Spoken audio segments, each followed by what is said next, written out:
Blessings and welcome everyone to Adventures in ecoRelations.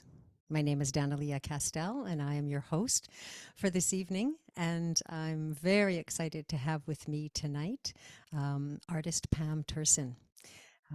Adventures in ecoRelations, if you haven't been with us before, is a monthly Zoom cast on the last Thursday of each month. And the purpose for having these conversations is to help normalize the fact that so many of us have living, conscious relationships with bodies of water, with trees, with mountains, with rock elders, and we communicate and we evolve and grow together.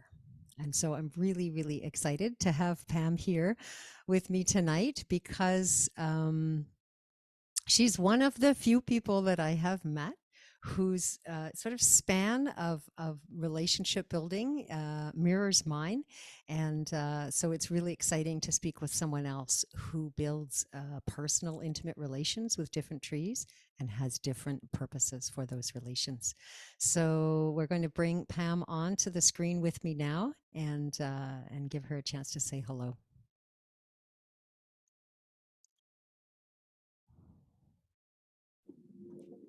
Hi, everyone. I'm seeing myself behind a row of thumbnails. Okay. So first of all, I want to give gratitude for this forum and for all the work that Danielea does so beautifully to support us in our eco community, like across, different nations on Earth, and encompassing both humans and nature elders. Thank you, Pam.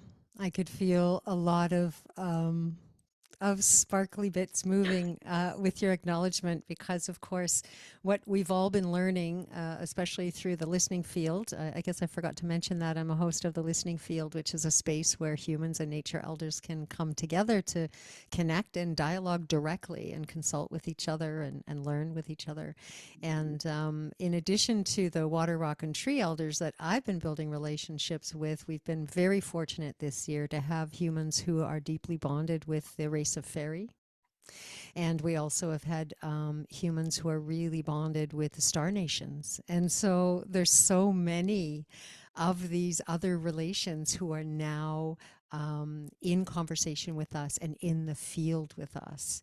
And I know that that's something we've seen happen this year, is that with more and more, the more we relate, communicate, and gather together, the more they know that they can come forward, and we will listen and we will give them a place at the table. So thank you, Pam, for not only acknowledging this pathway that I've been on, but also everyone else who's been joining along the way. So I'd love to start tonight by just inviting you to share when we had our little pre-talk. I couldn't remember where we met each other, like how it had happened. Yeah. And then you reminded me. So Well, share that with folks. we're both involved in some, in differing ways with Tree Sisters, which is a beautiful organization that's dedicated to both reforesting the tropics in a very ethical way, and also empowering women so that they can step into leadership roles. And we both were in a course, I believe it's called the Creative Journey. And what I remember is that we would get together and you'd see, the grid, the Zoom grid of little faces, the talking heads, and everyone is sort of like, kind of, passive and, receiving what's going on. But Danielea's little box was like all energized with lightning bolts coming off of her. So I was very interested to know who is this person.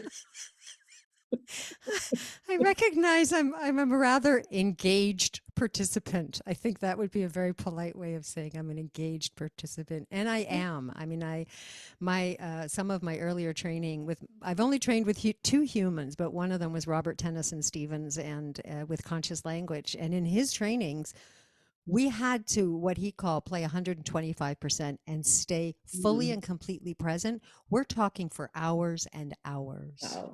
So it has is really was really good training, both for me to be really present, even if we're in a Zoom situation, but also with my nature elders too. I realized that that ability to hold focus, which is something that you Yes. need to do, right?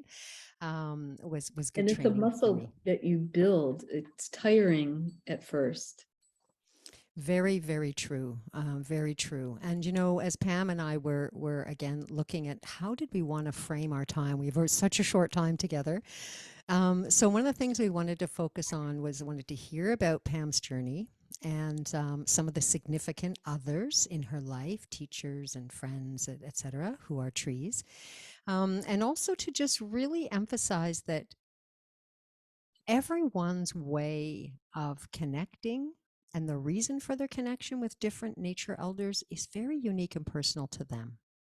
So I have what works for me and has been taught to me sort of directly from my relations. Pam has her way and you will have yours. So we really want to just say right up front, there's no right or wrong way to do this. It all happens primarily through the heart connection, through love. And when you Yes. feel that in your heart and you send that to a nature relative, whether it's a plant or a tree elder, or a mountain or Father Sky, that's where the guidance comes from about what to do next. So it's really just love and listening, and the rest just unfolds in the beautiful magic that is in life. So I'd like over to to you, Pam. step in on the subject of the love frequency because, and the heart center is so important.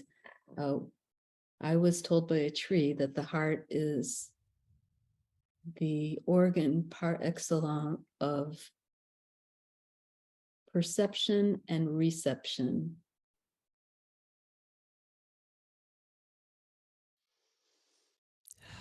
And also that the love is really like the lingua franca of the nature world, which includes us. So once you open your heart and beam love to a nature elder, whether you're present with them, hopefully you are, but it's not necessary. At some point you feel it coming back. There's an exchange. And within that conduit is all the communication. It happens through that. Hmm, beautiful. I love that. The organ of reception, perception, and reception. Hmm. Hmm.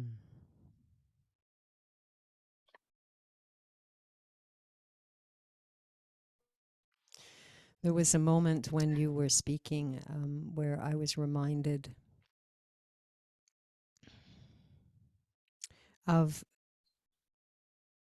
the moment when I go into what I call heart bond or heart link with a nature elder, that I feel my own energy field recalibrate.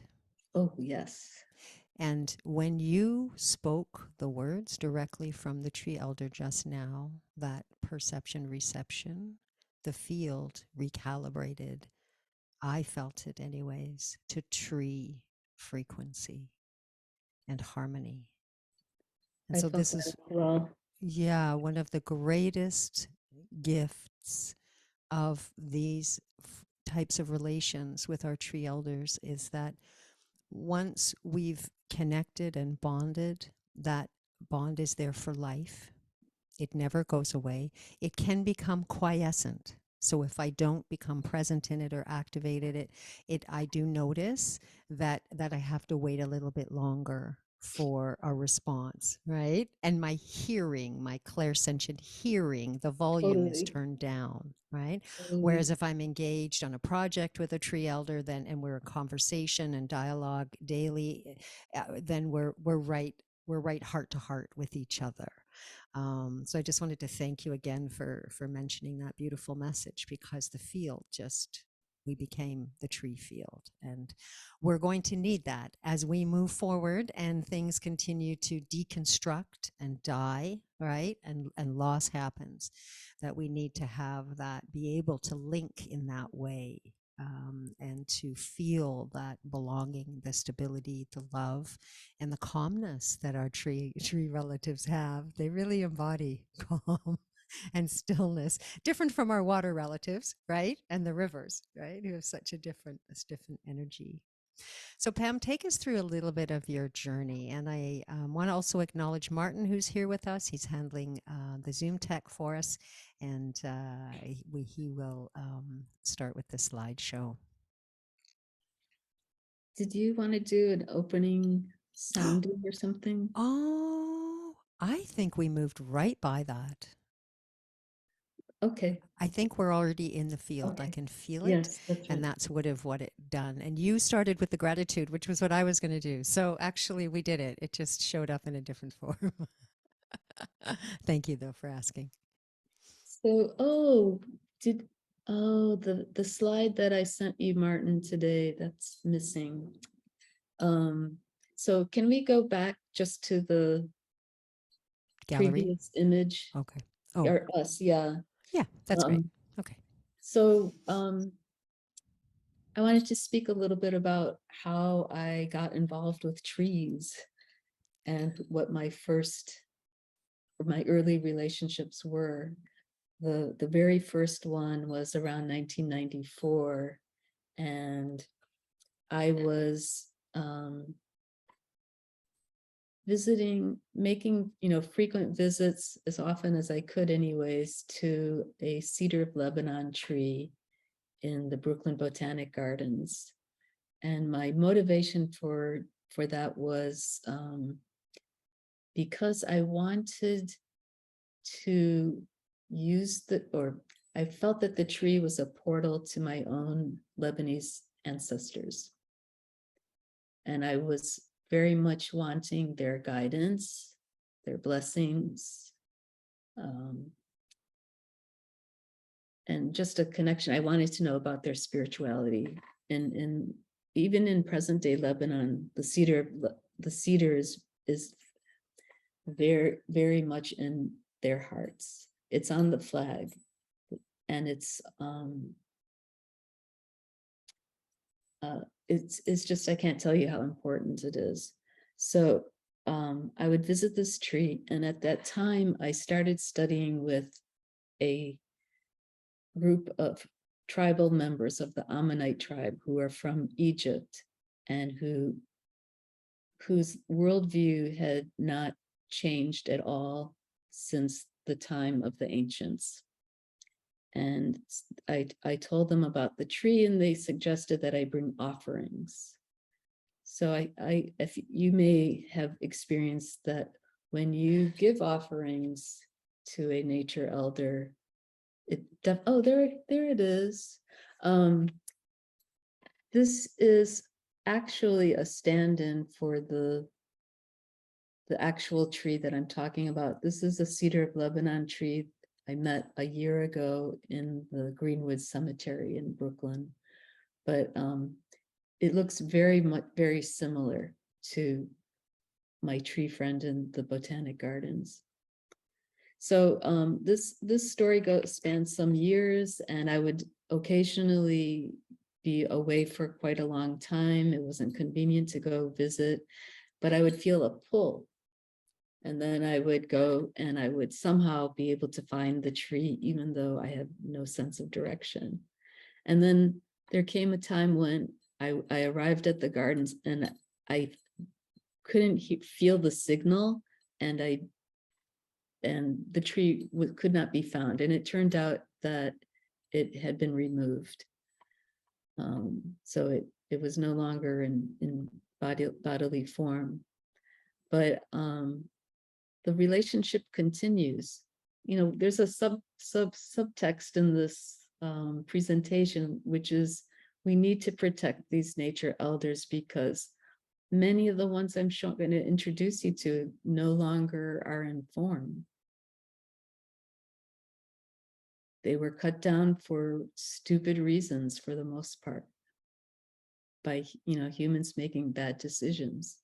But if they could be designated as significant tree elders, I think they would, you know, be a little more careful. So that's why we all need to join the initiative, the global tree elder movement, which we'll talk about later. So anyways, I told this story. Pam, I'd like to jump in for a second. And Martin, can you bring us back to view, please, the gallery? I wanted to ask you, I had an experience with a tree elder that was living across from me in Prince George. I heard the chainsaws one morning. I opened my curtain and I saw that the people across the street were cutting down this incredibly beautiful coniferous tree. And so I just was guided to grab my drum. I went outside and I stood across the street on my side of the street and I started to drum at a fast rate, but a low and quiet. And I went down through using the drum beat. I went down through the layers in the soil underneath to all of the trees on the street and became aware that all of the trees knew that this tree was being cut down. So there was a connection to all of them. And they first cut down the top part of the tree. So I sang in honor of who it's been. So I sang out loud and I drummed to honor what was happening. And then I discovered that even though they'd taken it down to, a fairly good sized, it was a very wide base, the trunk of the tree. So there was still quite a bit of above ground, maybe a foot and a half. But even still, I saw and felt the light in the heart of the tree, fully alive, underground. And I was like, oh, the heart of the tree is in the roots. It's not in the trunk. And so then I got to witness and to sound weave because they took out the stump. They took out the rest. And when they removed the rest, then the tree was gone, was truly gone. So I wanted to just say that for me, I felt just a smidgen better in knowing that when trees lose their bodies, for many of them, their heart is still alive below the surface and they continue to live amongst their community and to serve. But I also wondered if you had ever, had that experience and what you had learned or noticed. Well, some of the trees in the slides have, I can tell you about those stories as they come. Okay. They're all different, but for the most part, it depends on the tree, but the relationship continued long after their body was gone. Beautiful. Beautiful. In fact, the first tree that we're looking at, the cedar of Lebanon, that tree is like very, very important. It's like very powerful. This is the stand-in for the tree that told me its name is Zolfostra. And its mission is the well-being of all trees. When this tree was in body, it was taking care of the other trees in the botanic gardens, which are from all different countries. They're not a natural community. But once it was out of body, the spirit of this tree is it's almost like a demigod. It's so strong and powerful. Its mission has expanded to encompass all trees. Beautiful, beautiful. And then, so that in my story, then so this was happening in the mid-90s. I'm not sure what year the tree came down, but we're still in close contact. And in fact, I told this story publicly a few years ago, and someone contacted me, and this shelf behind me is made out of that tree's wood. Oh my goodness. Oh my goodness. Wow. Wow. Wow. And in Yeah. fact, one of our participants, Stuart, held a class in here, and we connected to the tree through the wood. Maybe in the Q&A we can go back into that. But anyways, in the next stage of my story was in around 2008, I was serving as artist in residence at the Omega Institute for Holistic Learning. And there was another resident who had been invited to spend a couple weeks on campus, and her name was Elisa Novick. And I met her just by sitting down next to her at lunch. And she told me that she was there writing her book and visiting a forest, a private forest, small, that abutted the Omega campus land. And in this forest, she had relationships with several of the trees, and she described them as individuals and with different personalities, different strengths, different way they function in the universe. And this really caught my imagination. So when I left Omega, I went to where my husband is in my house near Woodstock, New York. I started to, feel out what, which trees are conscious, which trees are maybe available for conversation. So I spent a few years doing that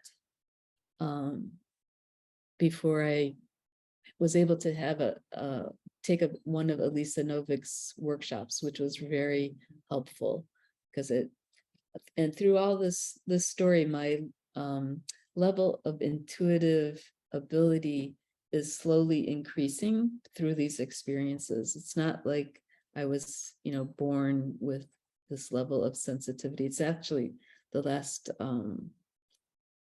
say 7 years that it's really increased. Can we have the next slide? Martin. So this is one of the trees near our house, and it's an oak tree, and you can see her leaning into the road.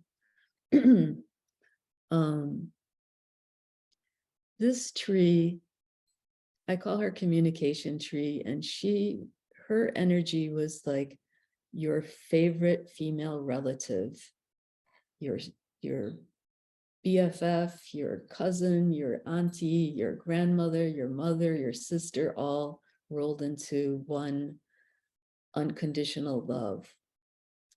And she became like my best friend. And then one day I returned to Willow from Brooklyn, and this is what I found. On your right is her stump. And I have that piece of wood on top. It's right behind me. But this very interesting things started happening with communication tree in our relationship. She would like stop me in my path with an important message, tell me to reach out and contact the editor of this local paper today. And I did, and it was like a connection that continued for several years, where my artwork was used in every issue of the paper. And now so about after her death, she was still very, very present in the stump. And then when they removed the stump, she was present in the pile of wood chips. And also she would move back and forth. She had a companion tree nearby, which she had introduced me to as particularly important for my healing to spend time with that tree. That was, and she would, her spirit would move from the stump and into her partner's tree. And then gradually, from the pile of wood chips, she was very, very present for me at any time I would call her in. But now, as the years are passing, I would say that her voice is more distant. Could we have the next slide? And this tree. Pam, can I ask you a quick question? Sure. Did you ever ask her why she was moving from the chips to the companion tree? The companion tree was probably her preferred place, but she would come out to the wood chips so that I could be closer to her, physically closer, because I couldn't get into the forest. It was more, I don't know, she did it for me, as far as I know. Okay, beautiful. And this might be a good time for me to just ask you. So when you say she was in the chips, she was in the companion tree, maybe you could explain, how do you know that? So we all receive signals differently. And again, this is for people who might be new to this sort of thing. It's like, how did you know that she was there? What are the indicators for you personally that goes, she's there, or she's over there? Well, I'm sure all of us have had the experience of feeling like someone is looking at us from behind. They're looking at our backs. And then we turn around and we see, oh yes, there was somebody watching us. It's a similar feeling. In all, like, basically to identify a conscious tree is to have a feeling of presence. Just like that feeling of the presence of somebody who is in the room, the presence of someone who's looking at you, you feel their energy, I guess.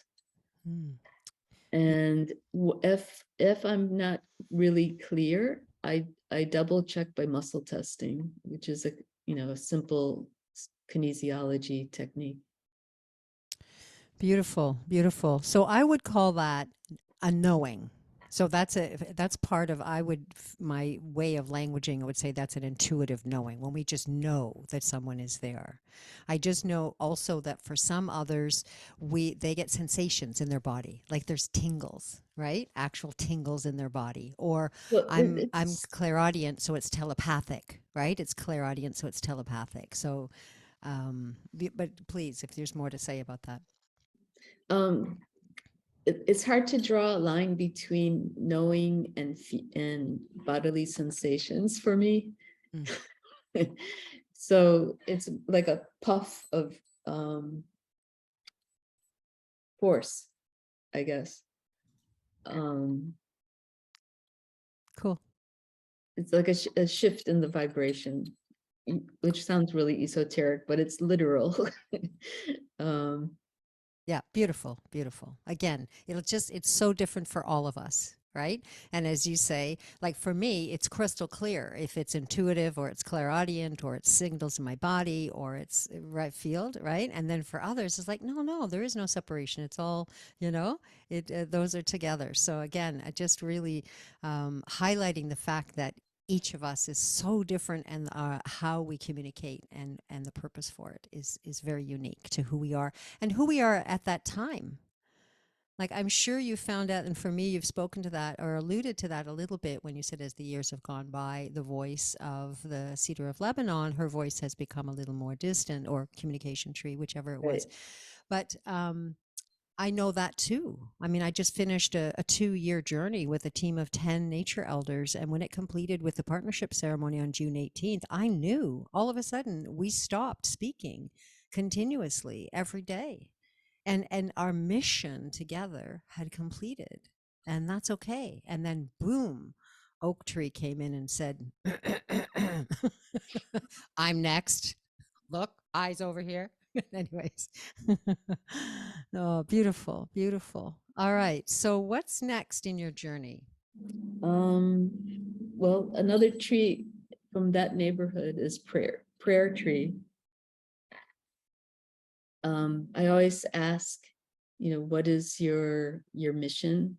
So I want to know, what is their focus? Why did they incarnate?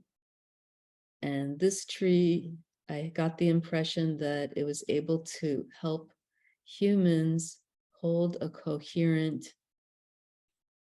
focus, or like specifically for manifestation, to like be able to have coherent brain patterns. So this tree is my favorite tree to pray with, and it gave me a prayer protocol. We don't generally talk much, but it did dictate to me a prayer protocol, which I used when the next stage of my journey is that my husband and I were looking to buy a house, and we spent years checking out different neighborhoods in the New York metropolitan area. And when we got to one particular neighborhood, I felt like all sparkly, tingly, like my excitement level kind of went up, and I realized this is it. But it's a neighborhood that's gentrifying quickly, and I felt I really, wanted to live in this neighborhood. It was exciting. It was just right. But why do I deserve to live here? And so I was sort of blocking the process.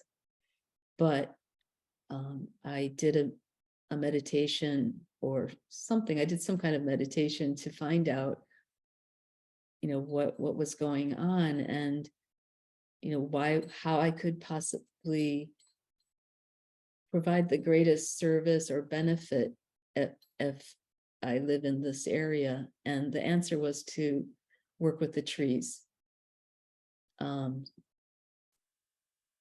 in fact, I worked with a team of trees doing the prayer protocol for months. And I knew in advance when our house what date the house would appear on the market, and what street it would be on, and that it was west of a particular avenue.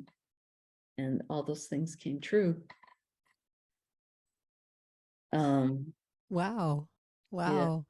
And just to confirm, so you heard and saw all that within the communication with the tree, within Yeah. the prayer Yeah. protocol, and with the And team. like I said, I use muscle testing a lot, so I can get really precise things like, the date, the time, all those kind of things, which is really helpful, because another one of our frequent collaborations would be in terms of like teaching. I would work with a team of trees or the land or the forest, and they would give me the date, which always was almost miraculous, because they have some control over the weather. Trees affect the weather. Once Elise Pomerantz was giving a workshop in Prospect Park in Brooklyn, and that day we were scheduled for a hurricane or tornado, and it or some really big storm, And it held off till 45 minutes after we were finished. I totally, yeah, resonate with that. And it's one of the things that I've noticed, that as we live in full reciprocity with our nature elders, we show up when they call, we follow through if they have requests or boons that we can do for them. We care for them if that is what they require, and clean up around them. They give to us when we come to ask questions or we're in need. And so when we live in that full reciprocity, when the occasions require it, we can either ask these favors or these favors are granted to us. I know myself, I had a situation where I had a photo shoot with a very reputable photographer who was going to come take pictures of myself and Nishtako. He's my river mate. And it was winter, and it started to snow really heavily, and it was going to be an issue. And I was driving to the thing, and I just said, relatives, I love your enthusiasm for wanting to be with me for the photo shoot, and it would be better for the pictures if you held off for a while. And exactly the same thing happened. In fact, I asked them for a particular time period, which they kept, and then we took longer. We needed another 30 minutes, and it literally started to snow. And I said, thank you. We took a little 30 minutes extra longer to set up. Can we? And they did. It did. They stopped. And then they started, literally, like as we were packing up, it started to snow again. And I just knew that was just a consideration that was possible, didn't upset the harmony or the interconnection of anything, right? And I almost never ask those favors. Like, I'm very, very, very discerning about actually requesting for that kind of help, you know. So I just think that's that's what I make up about it, is that they cooperate when they can. Well, in this case, it wasn't a favor, and it wasn't, yeah, it wasn't Yeah, a request. I know. It was all part of the plan. Yeah. This was a co-creation. The workshop was as much created by the trees as by Elisa and I. They told me which part of the park to go. They introduced me to, the trees that we would work with. So it wasn't like me asking for good weather at all. I just trusted that they would take care of it. Absolutely. Absolutely. I totally understand the difference. Yeah. I just really acknowledging what comes when we work together, Yeah, right? no, it's Yeah. great to Yeah. hear Yeah. all So different beautiful. aspects.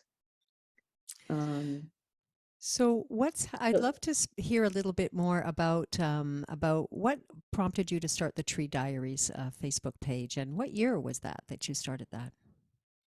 well, can I just say, wow, we have 1,050 members. It's incredible, and they're from all over the planet. Ah, Who knew this was such a universal uh, practice, you know? yeah. Well, it was created in 2016. Elise Pomerantz was invited by one of the trees that where I'm going to introduce you to soon.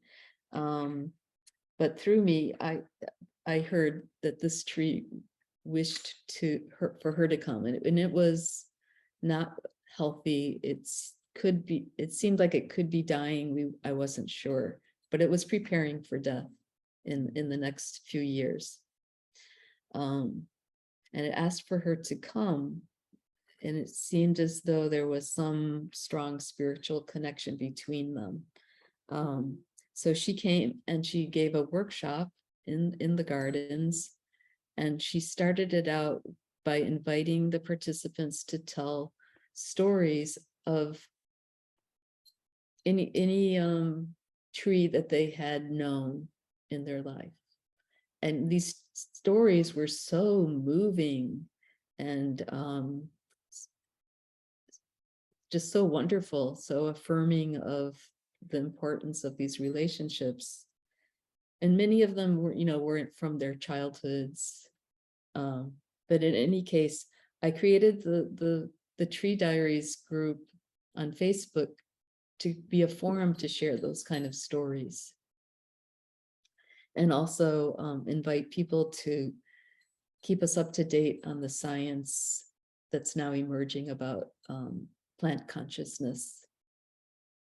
And it's been quite a joy to keep it going. People, I've met some really interesting people who are members, and hopefully the participants here either already are members or, you can go to Facebook and it's the Tree Diaries.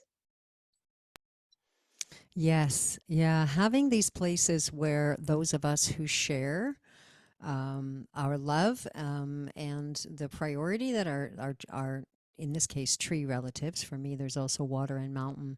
To have a place where we can gather is really important because this is something that we are wired for this, and we have lost it. Our indigenous relatives have maintained this kind of relation with their land, water, and air for thousands and thousands and thousands of years. So, yeah, I too am really grateful that you have hosted the Tree Diaries for so long. I wanted to also just say a few things about the global tree elder movement, and just to say that we're just the intention for the global tree elder movement is really just to bring the some people call them the mother trees, I call them the nature elders, but it's the elder trees in the communities to the forefront of the community, and to really recognize them as life givers, as wisdom keepers, as healers, and as advisors. That these relatives, just as you've demonstrated with the workshop that you and Elise did in collaboration with the tree elders, we can work in this way together. And they bring to the table the wisdom that they've gleaned and that they live, right, for thousands and thousands of years. And so what we're discovering, the je t'aime, as we call it, GTEM, which means I love you in French, je t'aime is a movement. It's just unfolding. We are discovering how it wants to unfold. And so bringing the trees' voices to the table, listening to what this new form might be like is how we're approaching it. And so we're feeling into it very much in a tree way, in that mycelial way, to see where are they. And one of the things, of course, that we're discovering, you and myself and others, is that there are so many other Facebook groups and large gatherings of people who are gathering around their trees for their own reasons, with their own practices in their own ways. And so part of what we're starting to sense into with je t'aime is like, wow, maybe je t'aime is a bit of it's a bit of a meta framework where all of us who are working with and living with and collaborating with trees can come together,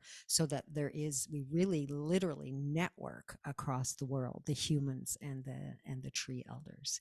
And so it's very exciting, because look at how much activity in life is under the ground as well as above the ground. And then I know that I've been learning recently from some people that I've connected with how much the trees talk to each other, like the tree tops, and they talk to each other and they pass information across the planet, across Mother Earth, and then also receive from the stars. So this activation and coming together of all of us is extremely exciting and is filled with hope for this new world that we're all desiring to co-create on Mother Earth. So we have a couple of minutes left. I would like to hear, what would you like to share more, either about your journey or about what has really these relations brought to your life? How have they changed you, either in your relationships with them or with your relationships with humans? Well, I'd like to pass on a message that I was given from a tree about human tree collaboration. And let's see, where does this start? Okay, So if this is part of a much longer monologue, but here's the essence. The tree says, and this is Patience tree, also geomancy tree. It's a large old sugar maple that lives in Willow, New York. It says, not all of us are at the same level of evolution. Some of us function more on the physical plane and others are more active spiritually. All are of equal importance in the overall equation of life on Earth. You, meaning me, have focused on interfacing with conscious trees as the individuals that they are. Much like humans, these are on an evolutionary path. By working with humans, they are able to fulfill their intended missions of co-creation in collaboration with the stars, the sun, the ocean, and other forces.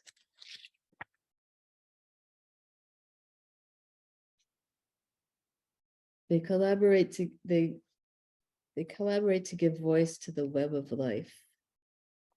And then the tree goes on to say, it may seem as though things come into being by happenstance, but that is the perspective of someone who can't see the big picture. And about humans, if a human steps in, all the better. Things go so much more smoothly when there is free will and initiative coming from humans. You humans have imagination to envision the future and then work towards realizing your vision.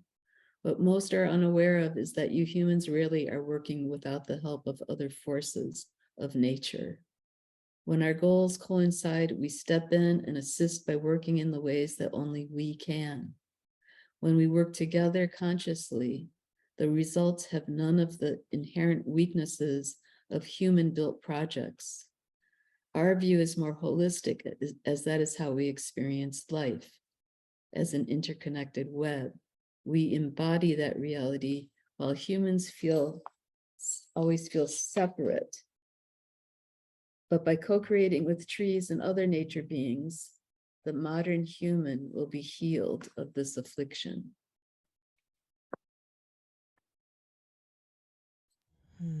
Let's just take a moment to allow the words to resonate, integrate.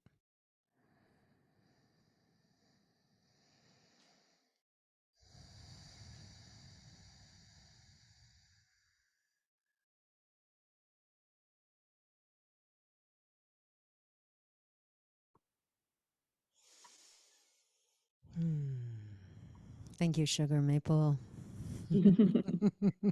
So maybe I should just run quickly through my slides. Do we want to do Q&A or We not? do, yeah. So I was just going to say, if you want to just quickly, Very quick. speak to them, and then I would like to open up the floor.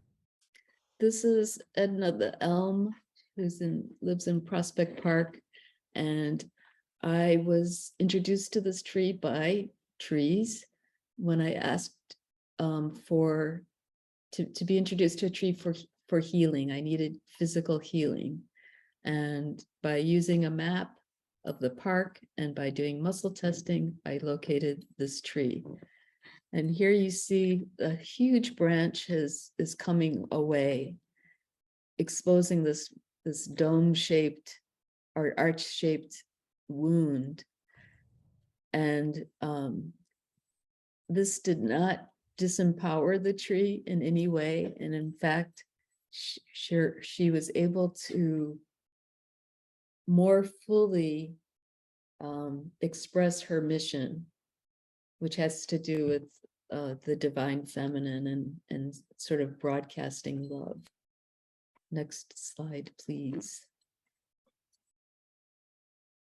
In the gardens, this is in the Botanic Gardens.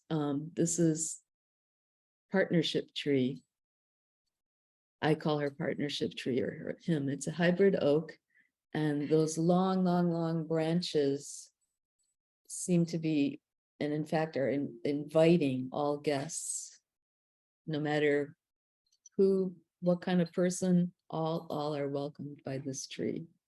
And this tree gave me quite a long lecture about human tree co-creation, or creative collaboration process, which is in a long article that I wrote,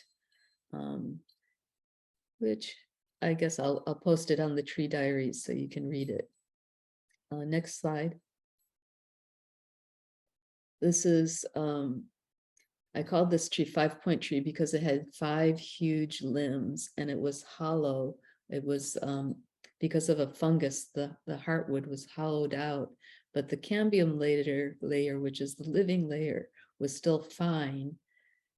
However, the garden, well, to make a long story short, you know, this story is actually at least Pomerance's to tell, and maybe you'll invite her as a guest to tell the whole story. It's fascinating, and she's taken on the responsibility of the legacy of this tree, of keeping it alive. Next slide. Oh, long story. I won't be able to tell this, but this is a path in the park.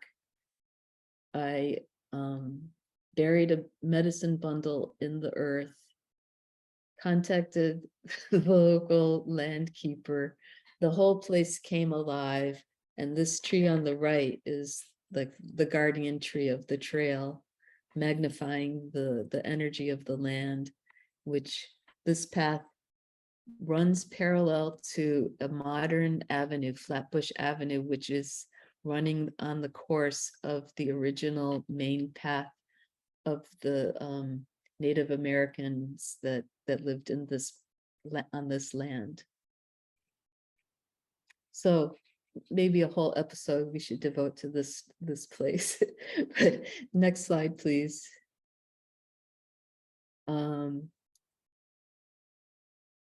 This work has brought me into contact with a lot of really wonderful people.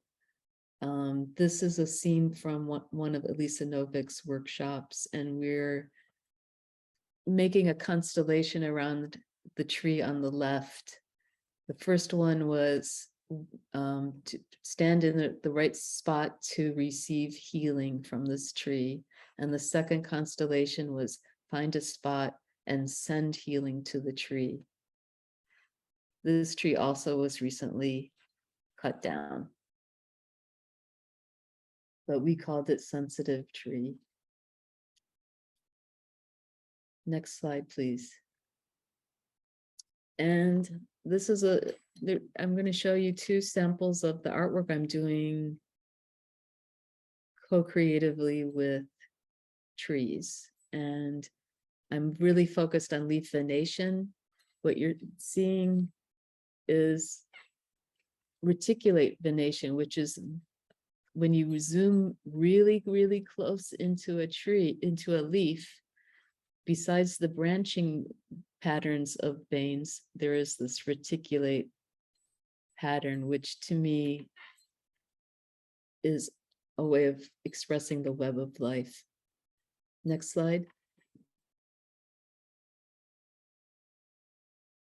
Same story, but it's gotten quite abstract here. And that's the end of the slides. So Thank you. Wow, beautiful, beautiful, beautiful. So I've got 6:24 on my clock, 6:25 on my computer, which gives us 5 minutes. Does anyone have any questions for Pam? First, I'll just ask if there's any questions, and then we'll go to comments. Just feel free we'll put ourselves on gallery, actually, if you would do that for us. Please, Martin, and yeah, just raise your digital hand. Do you have any questions? There's no hand raising capacity on currently. Oh, okay. On, yeah. All right. Thanks, Stuart. Do you have, let's go to. I just had a comment, but not. Yeah, please. Yes. Well, how great, right? Bravo. You know, I've heard these stories before, but there's something about, there's something about the dialogue and the synergy between you and the perspective. And I think this is something just kind of energetically how things operate, right? The energy of two speaking and three, but somehow I've heard these stories and taking it in a much deeper way that feel more like something that ignites something within my own capacity to see it in the same way. You know, usually when I talk to Pam, I'm like, whoa, this is this like capacity that Pam has that seems really remote, but somehow through, right, the synergy of your dialogue and your very, Danielle, kind of more, slightly more fiery, you know, an earthy way of talking about it. I'm like, yeah. So really appreciated this evening. Thank you, Stuart. And you know, I think for what you're alluding to is that we are really a species that's working in the field technologies. And so, you know, we basically, this call is in a listening field. There's a listening for what Pam has to say, and there's a mirroring or a reflecting that goes on, right? And I think that that's what helps us all know ourselves individually more, because we have that happening, as well as we get different perspectives on similar, you know, we hear different things from these stories. Yeah, and similarly, when Pam started talking, and you very clearly, your subtle sense perception is really wonderful and highly developed. So when you said, when Pam said at the beginning about some tree, and you said, "Oh yeah, I'm feeling you bringing that in," it affirmed my own capacity for that, and so then that amplified both the phenomena in the field as well as lifted up my own trusting of that within myself. So yeah, and just like those stories that Pam was telling earlier, that was a life-changing thing for me. We need to hear other folks modeling for us what these very fringe capacities are. So kudos to you, Daniela, and certainly to my old friend Pam for like helping kind of make this more part of our culture. Thank you. Thank you. And I wanted to say that, you know, I approached Pam last fall about hosting a podcast, the two of us. And even in talking about it, I noticed what would happen is I would go blah, blah, blah about this experience. And she wouldn't answer that experience. She would go, oh, that reminds me of. And we did this tag team. And I was like, oh, I think we should do the podcast like that. We have no idea what we're going to do. And somebody starts, and then that's going to tweak the other tree elders.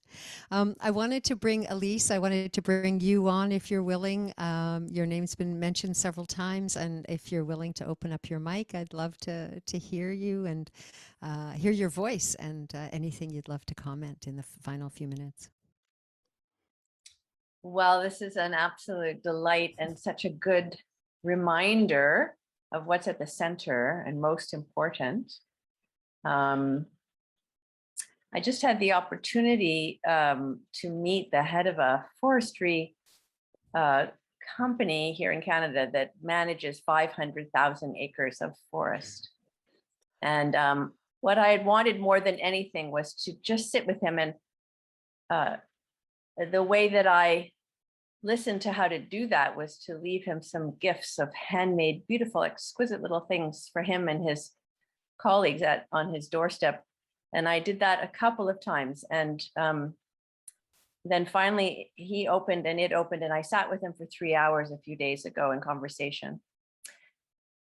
And I don't know where it's going exactly, but I feel from someone who spent 30 years with this at the center, this whole question of forestry and what people call forestry, which lacks the possibility that trees have sentience. In our conversation, he opened and listened and heard a couple of things in a new way. And I just feel, I don't understand really how to be bringing this into conversation in a part of the world where, you know, the kinds of things we're talking about are not talked about. But I feel that is what is now asked and invited. So hearing you, Pam, today and getting to hear you, Daniela, I'm not sure if I pronounced that properly. Daniela. No. Danielea, Danielea. Danielea. So beautiful. Italian, yeah. Danielea. Today, it's just this confirmation that we are now to be finding each other, to be speaking out with one another in our experiences, of our experiences. And that's at the center. So this helped me to recenter in that. And thank you. And I, of course, I'm so deeply, deeply touched by the work that both of you are doing. And Pam, of course, has been such an inspiration and of great support. So, and Stuart, it's lovely to see you. We've had some fun in the New York, Brooklyn area. So thank you. Yes, and thank you for being willing to hear me share that most recent mystery. Yeah. Thank you. Thank you, Elise. Yeah. I'm actually going to reach out to you because after completing the partnership ceremony and the number of listening fields that I've hosted this year, I've now been given my new instructions, and my time is now to mentor boards of directors and influencers of profit and nonprofit organizations in building personal one-on-one relations with a nature elder who's related to their work and or their life, so that the wisdom of the nature elders is coming directly to the planning and decision-making tables at whatever level that people are ready to receive it. And we're looking at organic companies. There are companies who are wanting to do this for profit, and of course nonprofits as well. So it's a brand new area for me. It is taking me outside of my comfort zone, and yet from what's happened this year with the listening field and World Unity Week and Peace Week, etc., I followed the instructions to prepare the way for the voices of the nature elders to be heard in World Unity Week. And what happened from that, just following that instruction, is nothing short of miraculous. So I'm like, Danielea, it's okay. You don't have to know. You don't have to know everything. You just know that's now where your sights are set. So let's talk, Elise, because I got very excited when you talked about this new relationship that you've created. So we are at 6:33 at this moment. I have a couple of announcements. So let's bring those slides up, and then we'll stop the live stream. And then if those of us want to stay a few minutes longer and comment some more, then let's do that. All right. So